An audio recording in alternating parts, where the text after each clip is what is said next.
ಹೆಸರು ಅರುಣ. ನಾವು ಇಂದು 4 ಮತ್ತು 5ನೇ ತರಗತಿ ವಿದ್ಯಾರ್ಥಿಗಳಿಂದ ಒಂದು ಅಭಿನಯ ಗೀತೆಯನ್ನು ಮಾಡುತ್ತಿದ್ದೇವೆ. ಅಭಿನಯ ಗೀತೆ ಹೆಸರು ಬಸಪ್ಪ ಬಂದನು ಹೀಗೆ. ಬಸಪ್ಪ ಬಂದನು ಹೀಗೆ, ಬಸಪ್ಪ ಬಂದನು ಹೀಗೆ, ಪಂಚೆಯ ಕಟ್ಟನು ಹೀಗೆ, ಬಸಪ್ಪ ಬಂದನು ಹೀಗೆ, ಚಂಬನು ತೆಗೆದನು ಹೀಗೆ, ನೀರನ್ನು ತುಂಬಿದ ಹೀಗೆ,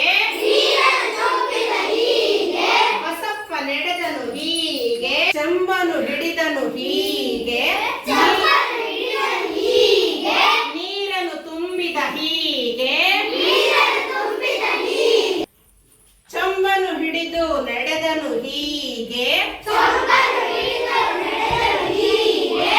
ಎಮ್ಮೆಯ ಬಳಿ ಕೂತನು ಹೀಗೆ, ನೀರನ್ನು ಎಸೆದನು ಹೀಗೆ, ಹಾಲನ್ನು ಕರೆದನು ಹೀಗೆ, ಎಮ್ಮೆಯು ಒತ್ತಿತು ಹೀಗೆ.